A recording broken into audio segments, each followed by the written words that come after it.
Welcome to Simply Caroline, a podcast dedicated to women empowerment where we will discuss a bunch of different subjects such as life, parenting, love, business, money, relationships, healing, recovery, addiction, entrepreneurship, and so much more. A podcast I'll do my best to keep simple, fun, and relatable and bring you tools to help you better your life. So thank you for being here. And here's your host, myself, Caroline Blanchard. Hello, everyone, and welcome back. Thank you for being with us again this week. I have a very special guest, Marie Mosley, but really it's Marie, but I'm because her name is French from Martinique. How beautiful is that? So today we're going to talk about divorce, but Marie had a very special way of addressing that subject, and that is why I'm having her on the podcast today. How are you? I'm wonderful. Thank you for having me. I really do appreciate it. It's my pleasure, my pleasure. So let's dive right in. You wrote a book. Yes, I did. Yes, Yeah. it's become a hot topic lately. So your book, The Pretty Divorce, just the title is cool, because Yes. even before reading on it or about it or whatever, I was like, how can a divorce be pretty? So let's go to why in the first place did you decided to write that book? And second, why that title? So I decided to write the book. I've always wanted to be an author. I've always known, I had my first child when I was 14. Oh, So yes, so I thought that would be a nice story because thank God I didn't become a statistic. I didn't, I wasn't, my kids have never gone without anything. I've never gone through that route, but I still thought, congratulations, by the way. It's not a small thing to do, thank you, especially thank that's you, young. thank you so much. So I always thought that would be the story, how I was 14, my ex-husband was 15, how we had a child, stayed together. I thought that would be the story. I even started to write that story at one time. I started to write our story, and but it turned out that that's not the way things went. The relationship was really crazy and toxic at times, and so we ended up getting divorced when I was 38 and he was 39 years old. So we Isn't that crazy though, that at 38 you were with someone for 24 years? 25. So from when I 25? was 13, yep, for 25 years. That's just crazy. We have 4 children, Oh, wow. 3 girls and a boy, and then we ended up divorced. Once we ended up divorced, I didn't really think there was a story to tell. It wasn't successful. We didn't stay together.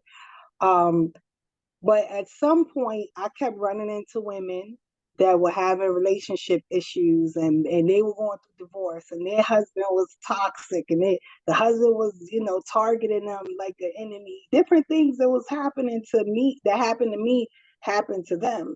And I was able, since I had been through it, I was able to help them walk through it and tell them, do this next step. This is what he's going to do next. Be prepared, because I wasn't prepared for any of it. I wasn't prepared for any of it. A lot of it was very hurtful and detrimental. But once I saw myself able to help other women, I said, you know what, I'm gonna write the book. This is the new book. I have a new identity now, so I can write it and it be on a broader scale to help more women, instead of just my immediate circle or women I run into and start speaking, about different things with. So I decided, and then we were in the pandemic and I had some more time. Just a pandemic could be a whole book, right?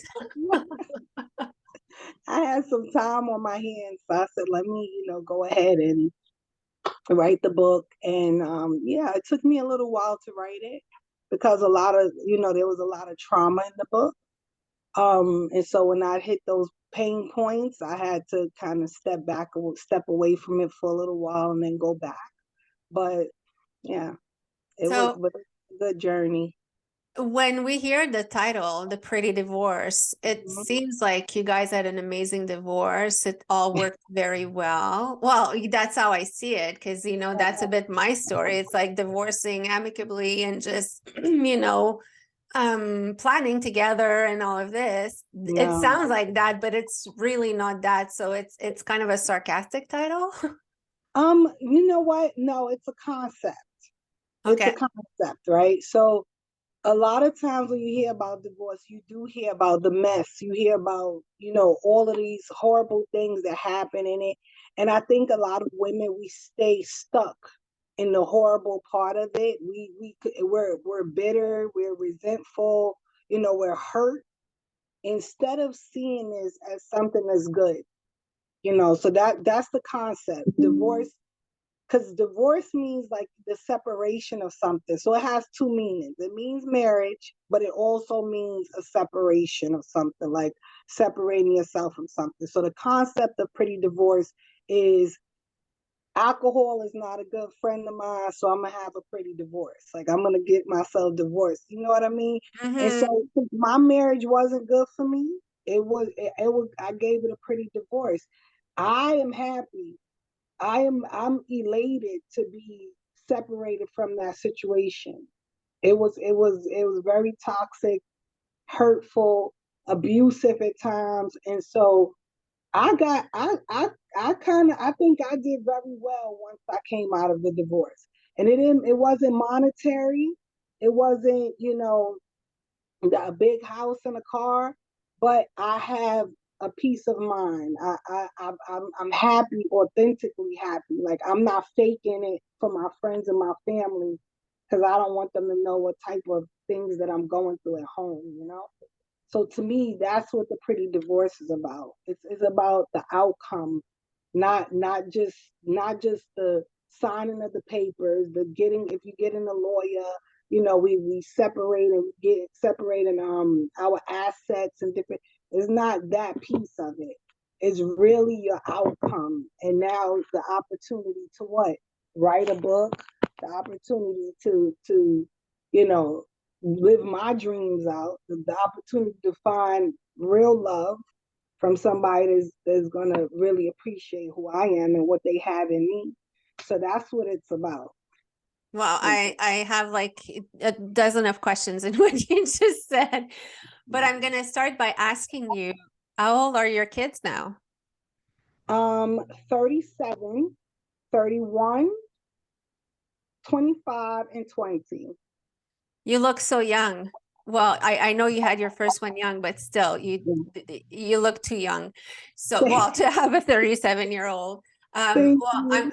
I'm gonna start by saying, my sister had her first child at 16, so I lived it firsthand what it is. She was pregnant at 15 and the dad left. So Mhm. my nephew lived with us and all of that. So it was a very different situation. But to start as Mhm. teenagers together, that's not easy, especially Yeah. like 14 and 15. Like it's still two babies trying to Mhm. figure themselves out. And, Yep. while we're in teenage years, life is so messed up anyway. Yeah. We're in Yeah. an identity crisis and all of that. So to be pregnant on top of that, talk a bit about that experience. Like, how did it go for you? Um, for me, I actually wrote about that in the Bible. Okay, I wrote about that in the book. Um, so there's a psychology term, and it says that the adolescence is a time of storm and stress. What you just described. You're trying to figure yourself out. You're trying to fit in. Trying to see which friends are the right friends to be with. You got peer pressure. All of these different things happening when you're a teen. So it wasn't it was a bit crazy. It was a little bit crazy. But I had my mom and my sister. Like are you the older sister or the younger sister? I'm the youngest one. Okay, so I had an older sister that supported me, that helped me, that supported me financially and everything. because my dad died when I was 5. So I'm it was sorry. my mom, thank you, my mom and my siblings and I. And my sister was very supportive. She's the one that helped me to tell my mother. And but outside of home, it was a little bit crazy going to school, feeling a little bit of a shame, feeling some shame and embarrassment about it. Out of everybody that we knew, I was the first one, for Well, it to that's happen. what I was going to say 37 years ago. Well, my nephew is now 36, so it's pretty much at the same time. It was Mhm. automatically like, so will you get an abortion or give it up to Yeah, adoption? There was no like, are you keeping it? no. So my oldest brother, like I said, my dad died when I was 5, and my oldest brother, he um he was a part of the Nation of Islam at the time. He was very strong, very, he taught me a lot of stuff. He taught me a lot of stuff, and he taught me about who I was as a black person in America. He taught me about my strength and my power. My he taught me he definitely was against abortion. He told me back then, he told me straight up, abortion is murder. This was all before I got pregnant. This was all before I got pregnant. He started this teaching at 8, 9, 10 years old. So by the time this happened to me, I was set. I was set that I wasn't going to do that. Like, I wasn't going to do it. I didn't care what I had to go through. It wasn't the baby's fault. That, this is something I did, and I have to be responsible regardless of my age. Um, and when I told my sister, now let me tell you about my sister. My sister is the oldest. She's been working since she was about 16, 17 years old because my dad was sick. Um, I think she had to have finished college early. I need to ask her, but I think she finished college early and everything. She's always, since I can remember, been a financial help to my mother. She was like our second parent, as far as finances went. She worked doubles and overtime and did everything she could do to make sure that we all were good and had everything we needed. So I knew that once I got to my sister, yeah. When I told her, she basically, she was like, she hugged me and she was like, it's okay, it would, like, we're gonna get through this. And she said, whatever you want to do. She didn't even mention abortion. She was like, whatever you want to do, I'm gonna have your back. I'm gonna be with you or whatever. She said, let me let you know, if you have this child, you will have to finish high school. You're going to have to finish school. If you want to come live with me, you could come live with me. I'll pay for daycare, but you're going to have to finish out school and stuff. And that was her only requirement. That was her only requirement. So I was, once she said she was with me, there was no stopping me from there. There was no. So Marie, like your book is a very profound book. It's not just about, the divorce. I think that the divorce is the ultimate ending to, I should say it's the ultimate beginning to your new life. But I mean, we were just talking about that pre-interview, how you had a lot of odds against you. So you lost your dad, you were a Black woman, pregnant Mhm. at 14. These are all really individually, these are all very hard situations to go through. And Mhm. you were saying, like, thank God for your sister, and thank God for sisters, honestly. There's something so special about that. But we were talking about your sister writing the intro, and I want you to say that on the air because it's very, it really touched me. Mhm. I was telling you that my sister, she wrote the intro to the book, and she talked about me being a baby in the fire with my mom. And my mom stayed in the house, and she was giving the firemen the blanket. and he didn't know it was a baby in there, so he almost threw me to the ground. Like, he almost tossed me until they started yelling, no, it's a baby. That's a, it's a baby. So from there, she talks about my dad passing away when I was 5.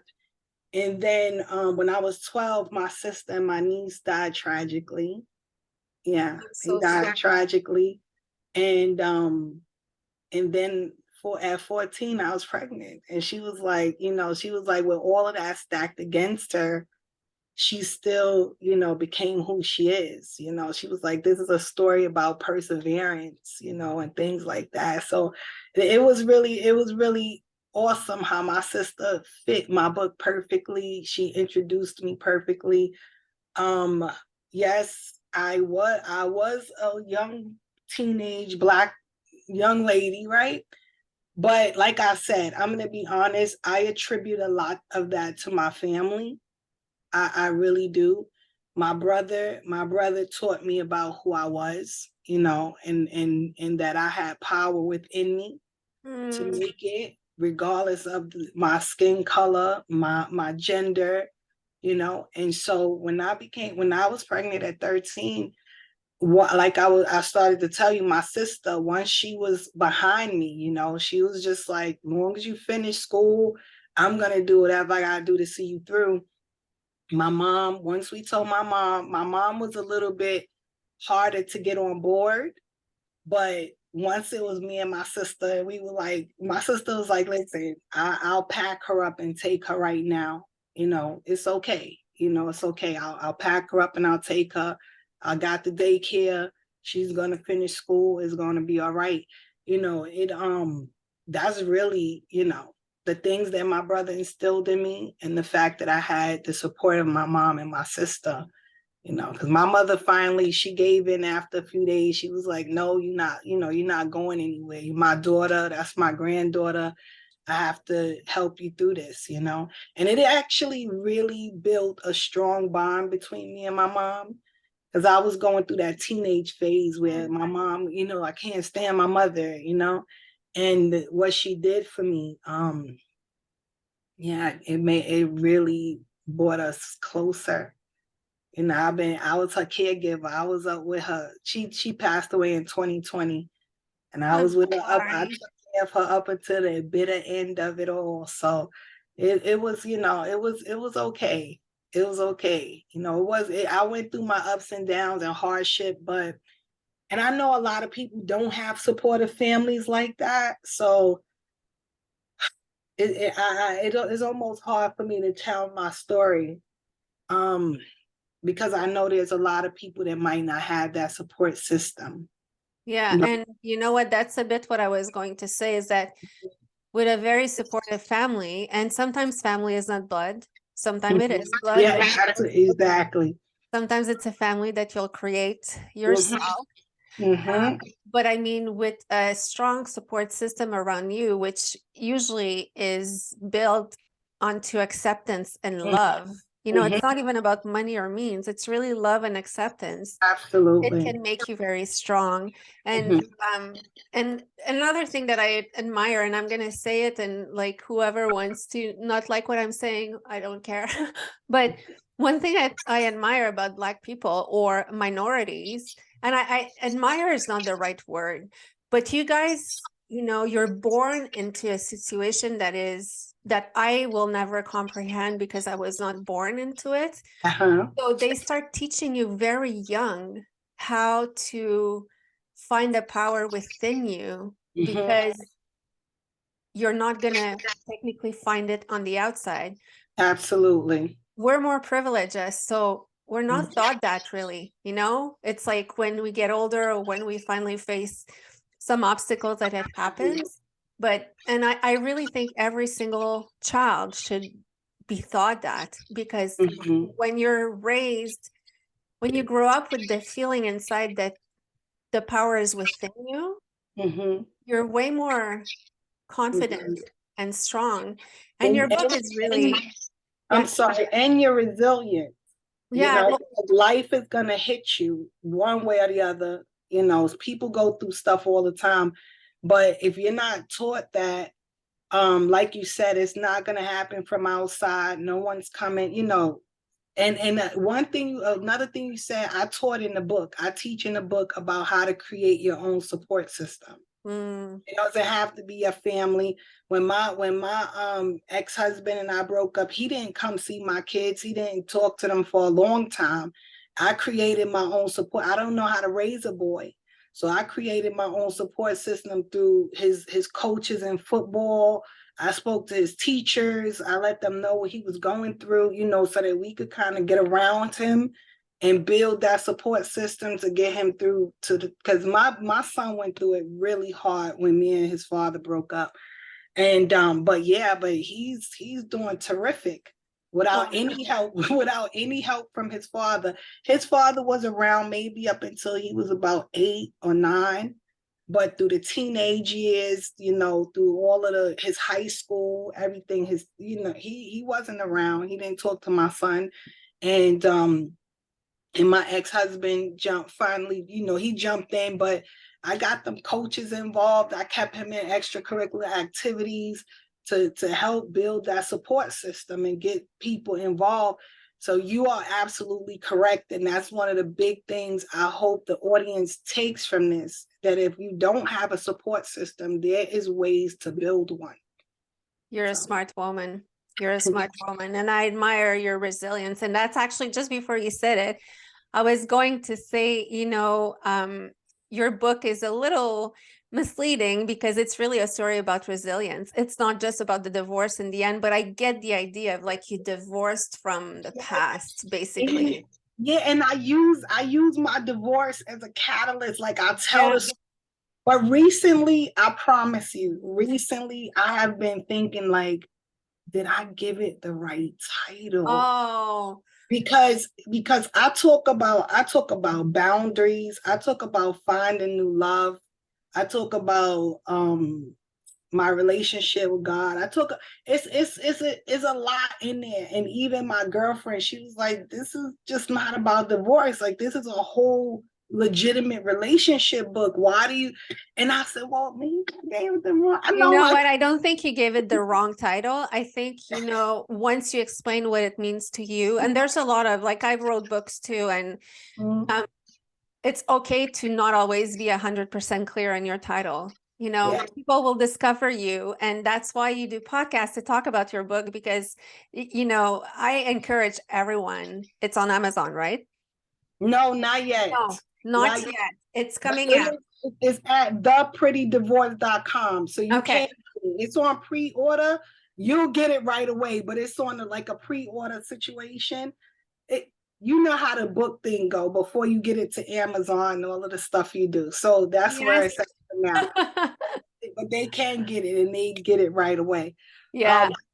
It's just so much more content in there that I'm like, did I name it the right thing? Because that's what I keep hearing now. It's like, wait a minute, this is just not about divorce. This is about a whole bunch of other things. So, well, it's making people talk. So that's a good thing, no? That's what they say, talk good, talk bad, just talk about it.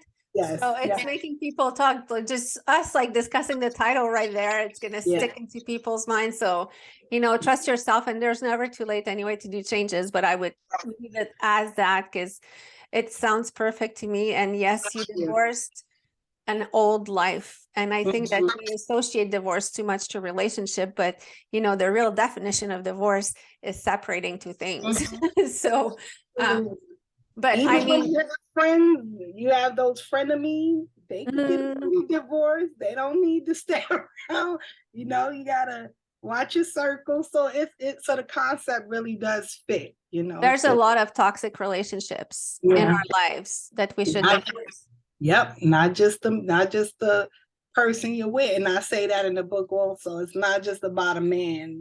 We have to divorce ourselves from negative mindsets, negative attitudes and behaviors that don't, make us show up well to others. So it's yeah. I'll keep it. So anyway, I love the whole purpose and the whole idea of your book. And like I said, I just met you, and oh my goodness, I want to get to know you more. Thank Because you. the thing is, like, this strength, I'm sure you told a lot of people, well, if you would have been in the same situation, you would have done the same thing. But no, it's not given to everyone to be able to overcome situations. And then you made it work. And then you had 3 other kids. And like you say, and we're not going to give away your book, but there was toxic relationships, there was the abuse and all of that. So what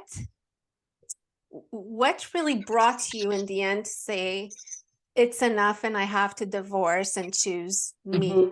Oh, so I had, like I said, there came a time when I started going to church and different stuff, and I tried to save it. I tried to do everything on my end to say, you know what, we've been together all of this time. Let's really, really try to work it out. I moved to Florida, started fresh. We got a house, everything. But his infidelity was just not going anywhere. It wasn't going anywhere. And the truth of the matter is he's a truck driver. So he would come home every 4 to 6 weeks, 8 weeks after being on the road. And every time I was intimate with him, I was getting yeast infections. So I kept going to by this time, I'm going to be honest, I was a bit scared and nervous of even being intimate with him. It was, I was going to the doctors, getting blood tests, this, that, and the other. And the doctor told me verbatim, he's having unprotected sex with a woman that has a yeast, infection problem. She used the terminology vaginosis something, and it kind of almost gave me a heart attack because I thought that something was wrong. But she was like, no, that's just a medical term for yeast infections. And she was like, he's not. I'm like, but men can't get that, but men can carry it. I didn't know that, actually. Yes, they can. Look it up. They can carry. So we just learned something new again. They won't have the same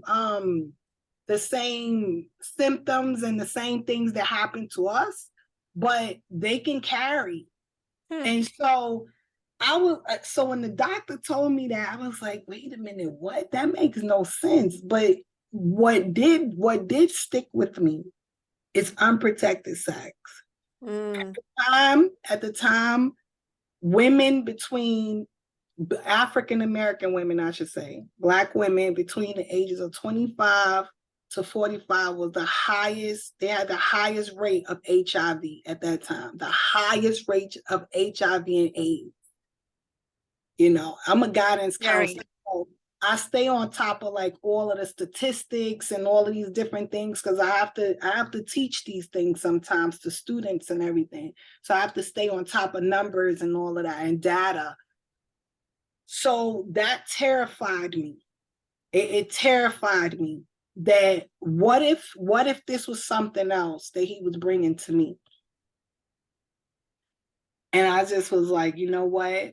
My life is not like, I'm not gonna have my life ended for what he's doing, because I wasn't doing anything. I was at home with my mom and my children, raising my children and working. That's all I was doing. And whenever he came home, try to be a wife, whatever. I was infuriated. I was upset. I was like, honestly, I wanted to hurt him. And I say, you know what? It's time for me to go. Like, I'm not going to put my life at risk for this person.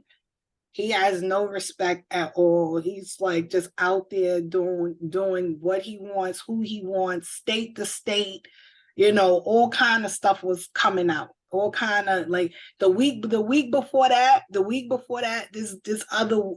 white woman called me telling me that I had her stuff in my house, that she was coming to get her things. And I was like, what? She was like, yeah, the stuff that's in your garage belongs to me.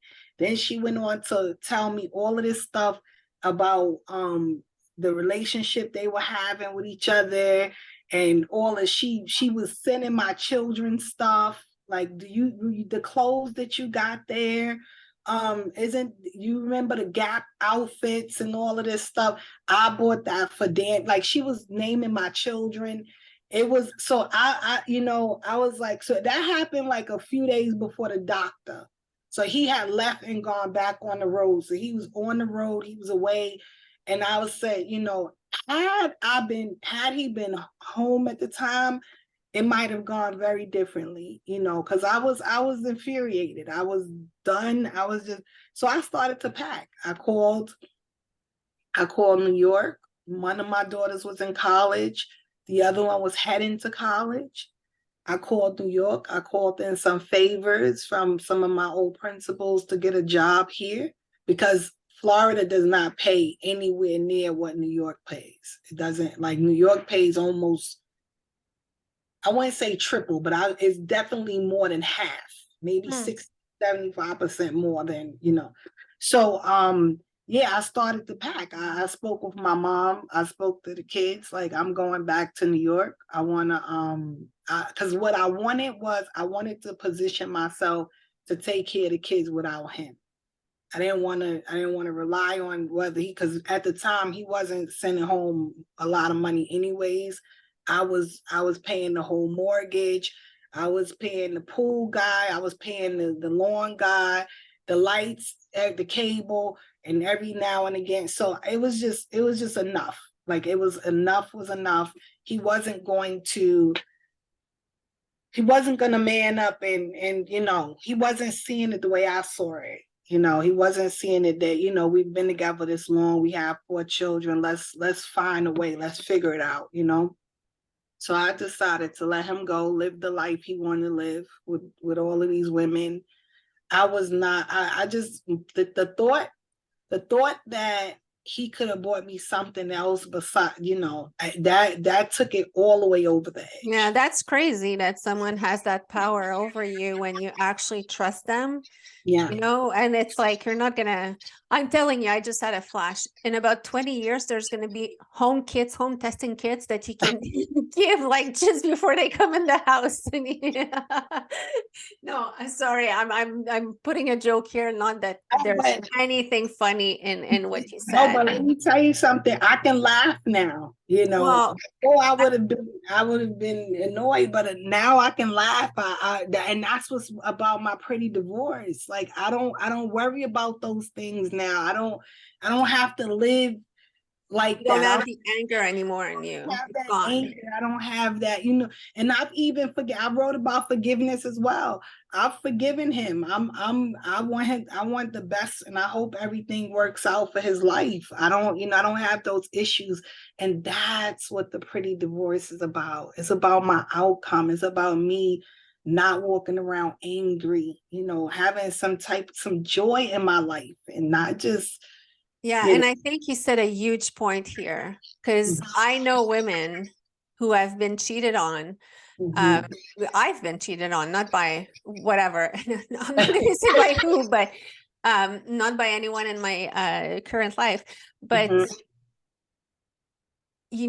there's things that I still have grudges against, and if I think about it long enough, it can get me mad. And not even anymore in the last 2 years, but for a long period after, I would still get hurt thinking about it. And I have girlfriends that it did happen to them and their life kind of stopped there. And now they're just like constantly in pain if they talk about it or think about it.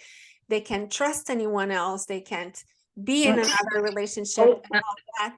No. So if you get there and you're single and technically free, you're still not free because you carry all this hurt and grudge inside of you. And I think that makes sense with the pretty divorce, because that's exactly what you've divorced of as well. Yes, I have a ton of things I've been divorced from, and them being your friends, please tell them they are still, if a person you were in a relationship with a person and they did these things to you and they, you went through all these things, their feelings are valid, but they have to find a way to set themselves free. And forgiveness is really the key.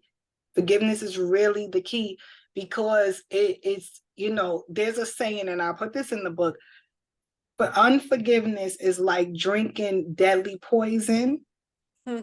and hoping that it hurts the other person. Wow, that's very well said. That's not, it's not hurting them, it's hurting you. You've given this person that power to stop your life. If it's over and they're gone, trust me, that man is living his life, enjoying himself. He's probably had 4 or 5 different women since they broke up. For them to stay in that stagnant place, it's a detriment to their own life and everybody else that they could bring joy to. They have to find a way to forgive and move on. And that's why I wrote this book, because I hate with a passion to see women not make it back. It rips my whole heart apart for them to not make it back. Like we go through things, but it doesn't have a right to hold us for the rest of our lives in that place. Hurt, angry, bitter, resentful. It's only hurting us. And It's thank you for that answer. Like, beautiful answer. And you know, that doesn't just go for a husband, it goes for so many different kind of trauma or relationships. yeah. So just to, you know, I would talk to you for hours. Honestly, you're so interesting, and I feel like there's so much to discover about you. But I'm going to ask you to give your one tip or trick or tool to start the forgiveness process. Um, what I would do for women is and this, you know, that's another thing. Everybody's upset about me because I'm directing it at women's. so when I do podcasts, We're the best, so it's fine. Keep going. when I do podcasts with men, they're like, well, "What about us?" I gotta, you know, like, you can read Write it. your own book, buddy. You can read it, but this is for my sisters. What I would want women to do is to really sit down and even write it down, right? With some journaling. Journaling is really good. Get out your true feelings, right? Get out your true feelings and then really think about whether those feelings that you're harboring and holding on to. Now you got to write everything down. You got to write down that, you know, I can't stand him. He's if you curse, a MF, right? Like, I mean, go in on it all the way. What did he do to you? What did he do to you? Write it all down and then sit there and do some reflection. How does that serve you now? Like, what is holding on to those feelings doing for you? What is it doing for you? Are you happy? Every time you think about it, do you relive it and you cry and you go through the same emotions? And another thing I want women to stop doing is constantly talking about it. All it does is make you relive it. You hurt all, you feel that feeling all over again. All over again, right? Once you realize that these feelings are not serving you, think about what you want out of life. Think about, can you get there with holding on to, because that's weights. Those are all weights that's holding you down, holding you back. You know, do you ever want to be married again? Or do you ever want to be in love again? Because it's possible. He's one person. He's one person. But we have to build ourselves up and we have to develop ourselves and take care of ourselves so that we can find the right person.